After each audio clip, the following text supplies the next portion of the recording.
So here's some facts about your privacy that might surprise you. Under Australian law, you have the right not to use your real identity online. You also have the right to access all your personal data collected by companies and governments, the right to know what they're doing with it and if it's being shared with others here or overseas. So that's the law. Now to what actually happens. Today, the Australian Privacy Commissioner Timothy Pilgrim ordered Telstra to release 12 months of metadata to a Fairfax journalist after a nearly 2-year battle. Telstra argued that the information wasn't personal, and it's confirmed it will appeal the decision. The Commissioner has also revealed that more than half of the 20 companies audited recently by his office are not complying fully with legal requirements around privacy rights. Even so, Mr Pilgrim says things are improving. The good news is that all 20 websites at least had a privacy policy, which was easy to find on their website.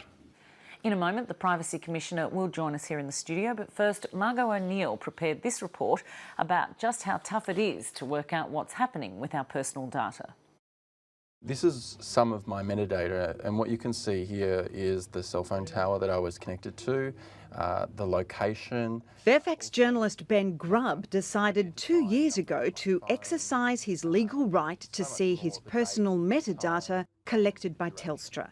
At the time, there was debate about how police and spy agencies were scooping up that kind of information. I thought, what is this metadata? Why do the law enforcement agencies want it? And why can't I have it? It didn't go well with Telstra. They said no.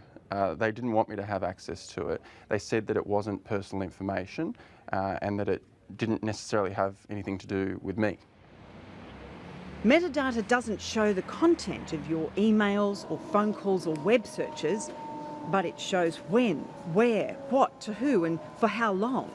If someone has your metadata, they pretty much know your life. So what you can see here is what a German politician did with his metadata when he successfully sued his telco, and you can see pretty much his entire life in how his mobile phone mapped him. Today, the Privacy Commissioner formally determined that metadata is personal and Telstra must hand it over. So this is a landmark decision. There's never been a ruling like this before. And I know that companies like Telstra believe that this is going to have big ramifications for their business. But Telstra announced this afternoon it would appeal, saying the decision would require us to go well beyond the lawful assistance we provide to law enforcement agencies and the government's data retention regime, and would have broad implications for the Australian economy and the development of new technologies. There's a seismic global shift going on over what constitutes individual privacy and how much control you have over your personal data. And it really matters. We have a bunch of things on the table here. One is data aggregation. Another is then using the data to make predictions about the future. Both are done all the time. I mean, they are done millions of times a day. They are done dozens of times a day about every person. Like, we predict you're a terrorist, and so we don't let you board an airplane. Or we predict that you're likely to commit fraud or commit a crime in the future, so maybe we don't let you have a job that requires a security clearance. Mr. Rabbit, wait! So how can you track it all down? Luckily, most companies have privacy policies to let us know what's what. You've probably never read one, right? But here's some of the interesting things we found when we did.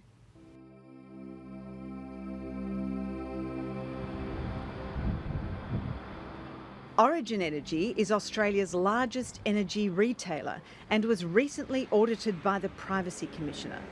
Customers hand over sensitive information like bank and credit card details and credit history. Its policy says that personal and credit-related information may be held in 11 different countries, including Vietnam, China, Chile, Botswana, Indonesia and Papua New Guinea. Origin says it takes reasonable steps to ensure information is handled according to Australian law, and it says the Privacy Commissioner found no fault with its policy. International data transfer is increasingly common. Some companies share personal data for marketing purposes, like with call centres. You should definitely be concerned two large corporations in the US which were using call centres in Mexico and the Philippines. Unfortunately, the employees in those call centres were happily selling people's credit card details.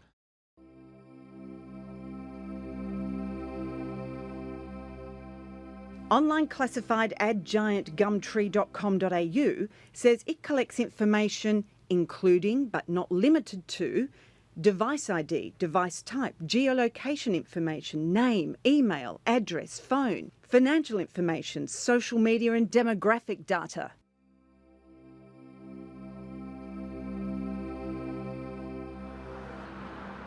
Gumtree's policy says that it will not disclose your personal information to third parties for their marketing purposes without your explicit consent, except for companies in the eBay group, which owns Gumtree and which has its own privacy policy. Okay, there's quite a lot of companies in the eBay group. Brady dances, throws, and it will be caught. Let's try the eBay subsidiary, StubHub. StubHub is one of the world's largest live entertainment ticket markets. Its privacy policy says it may share some of your information with co-brand partners. And there's more than 100 of them. Goodbye, Dinah. Goodbye. I think realistically, if you really tried to follow who each policy lets you share with, and you went, say, through 5 generations of that, I think you might be in the tens of thousands of types of companies or locations around the world in which the data might be found. As technology continues to race ahead of regulation, many experts believe Australia's privacy enforcement is woefully under-resourced and needs far broader powers. So if I am stalked by someone on social media, can I go to the Privacy Commissioner about that? Not at all. Who do I go to? Nobody. There are mechanisms where you can bring in policing, but in terms of me taking your data as one individual against another individual, there's no extra protection. In the hands of the individual, at the moment in Australia, your privacy rights, such as they are pretty well unenforceable. So what about all these privacy policies we don't read and all the consent buttons we click? Here's the way I would summarise most privacy policies. We're going to collect as much information about you as we can, in any way that we can. We're going to keep it forever. We're going to use it for any purpose, and then we're going to sell it to anybody who'll pay for it. So I think the evidence shows that privacy policies are pretty much useless. There was a recent research study in the United States showing if you just read the privacy policies of the top 100 websites that most people visit, it would take over 30 days a year just to stay up on those. It was the US government, it was the President's Council of Advisors on Science and Technology who issued a report in May of 2014 on big data, in which they said only in some fantasy world do people believe that notice and consent are appropriate foundations for privacy. I agree.